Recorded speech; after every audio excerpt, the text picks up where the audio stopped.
Good morning ને જય માતાજી મિત્રો, સ્વાગત છે તમારું એક નવા વ્લોગની અંદર। તો અત્યારે ભાઈ અમે આવ્યા હતા અમેઝિંગ દ્વારકા એક્સપો ઇવેન્ટ। તો કે ગયા વર્ષે આપણે આવ્યા હતા, તમને ખબર હતી અને વિડીયો ઉતાર્યો હતો। તો ભાઈ આ વર્ષે આપણે આવ્યા છે અને એ જ જગ્યાએ છે।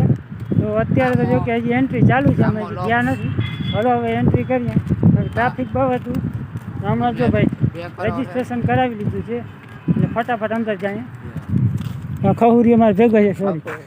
આ ભાઈ છે ને કેટલાનું કાલ ગયા વર્ષે કેટલાનો શું કે બૂચ માર્યું? 50,000 ભાઈ બૂચ માર્યું અમે। અરે ટૂંકમાં બૂચ નહોતું માર્યું પણ લકી ડ્રોમાં નામ આવી ગયું। આજુ ખેરે શું લાગે તને?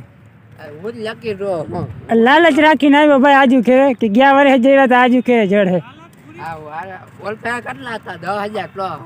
હલો ભાઈ ગાય કે છે ને અંદર જાય।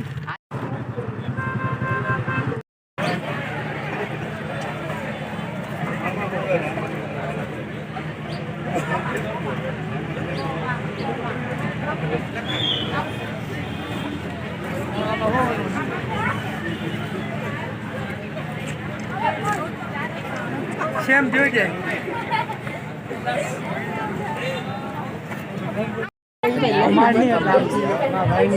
હા ભાઈ છોકરી છે ને ફોટા પડાવવા વાહે અમારે વારો નથી આવવા દેતો।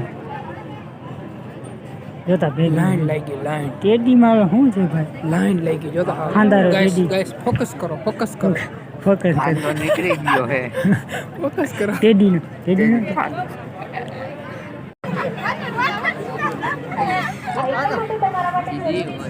સરસ મજામાં તમે જ્યારે એક્સપોની વિઝિટ કરી રહ્યા છો ત્યારે તમારી ફોટોગ્રાફી થઈ રહી છે। એક ફોટોગ્રાફી એ બેસ્ટ મેમરી છે કે આપ સૌ કોઈ વિઝિટ કર્યા બાદ તરત જ એક ઈમેલ પર તમારે નોટિફિકેશન મળશે જેમાંથી તમે તમારા ફોટો છે તે ડાઉનલોડ કરી શકશો। માટે ખાસ કરીને તમામ ભાઈ આ છોકરા નંબરની ચીજ છે, જોઈ લે ઢાંઢા મંડાઈ પડ્યા। જો આ કાયદેસરનું કહેવાય। હા બરાબર, જો હા કાયદેસર છે।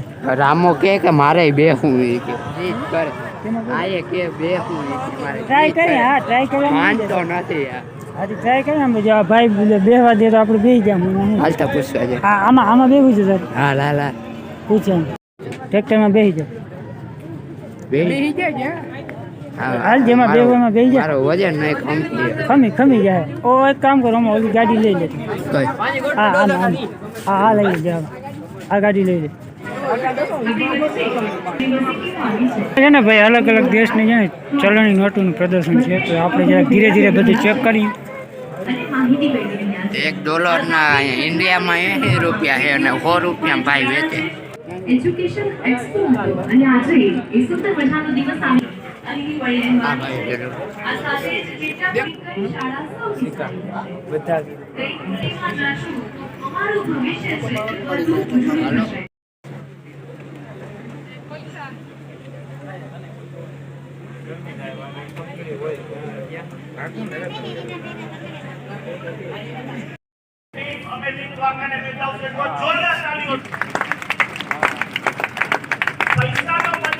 બધા પોતપોતાનું પડ્યા ભાઈ, ફ્રી ફાયર રમે।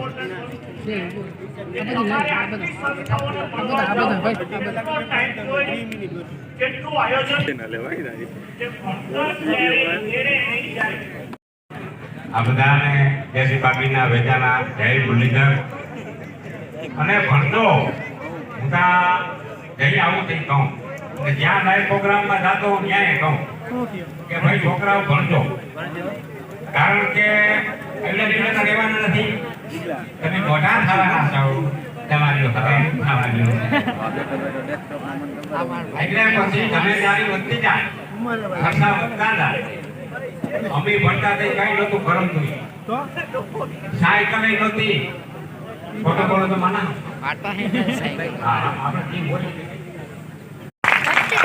એમાંથી 2500 લોકો કયા ખબર છે? પેલીએ ના પાડી, સમજ પડી? જાનુ આઈ લવ યુ। દીકરા દીકરીઓ ચોથી વાત સમજી લો, ગીતા કુરાન બાઇબલમાં એક વાક્ય લખ્યું છે, ખાસ છોકરા છોકરીઓ સાંભળજો। શું લખ્યું છે?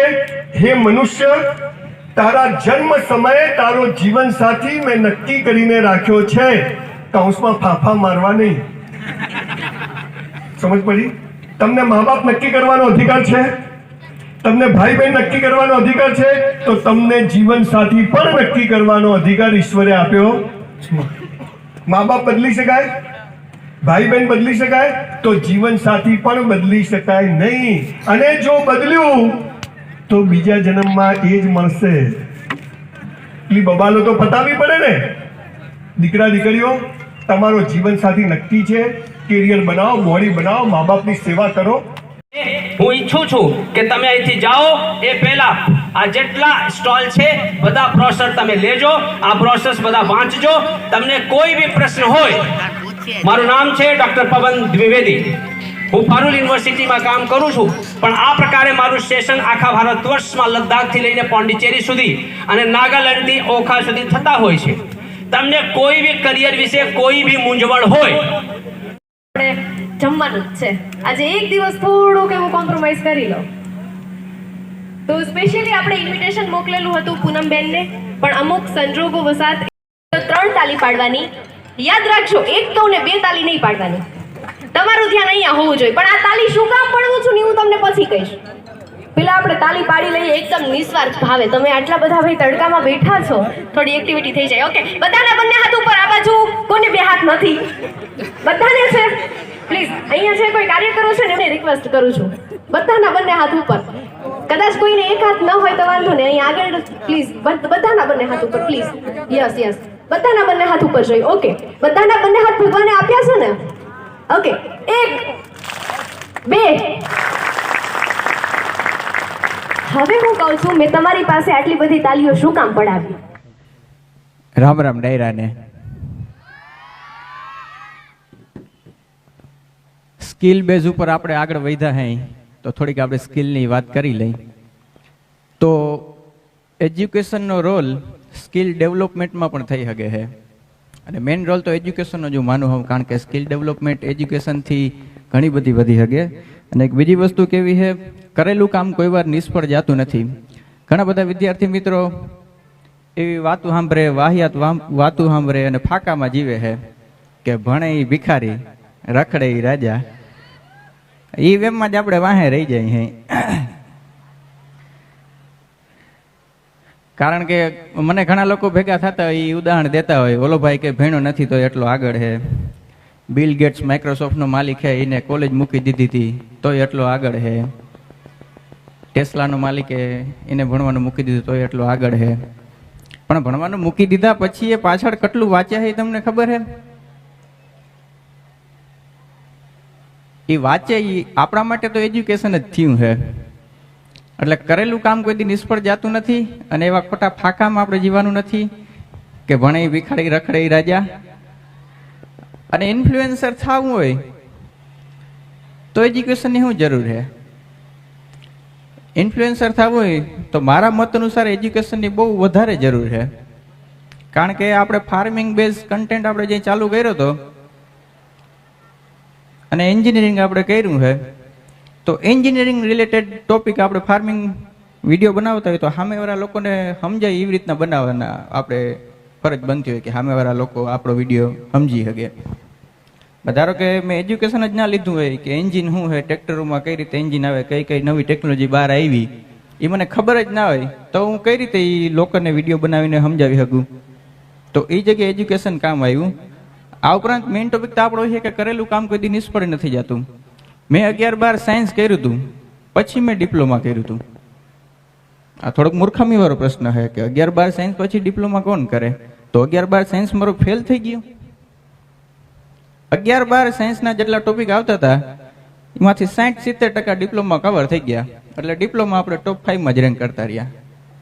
સમજાઈ ગયું? એટલે કરેલું કામ કોઈ દી નિષ્ફળ નથી જતું. અને મેં ભૂલ કરી હતી, 11-12 સાયન્સ કરીને પછી મેં ડિપ્લોમા કર્યું, કારણ કે મારે બી ગ્રુપ હતું. પછી ખબર પડી આપણે ઇન્ટરેસ્ટ એન્જિનિયરિંગમાં જાગે છે. તો તમારો ઇન્ટરેસ્ટ ઓળખો, જાણો, અને એમાં એજ્યુકેશન બહુ જરૂરી કામ લાગવાનું છે. અને એજ્યુકેશનને સિરિયસ લઈને એટલા બધા વિદ્યાર્થીઓ આવ્યા, એ જોઈને ખરેખર આનંદ થયો કે આપણા દ્વારકા જિલ્લામાં એજ્યુકેશનની ધીરે ધીરે સિરિયસનેસ લોકોમાં આવતી જાય છે. આપણે વધારે નથી કહેવું, કારણ કે ઘણા બધા વક્તા છે, આપણે એને સાંભળવાના છે. આટલું જ કહીને આપણે વાણીને વિરામ આપી દઈએ. અસ્તુ.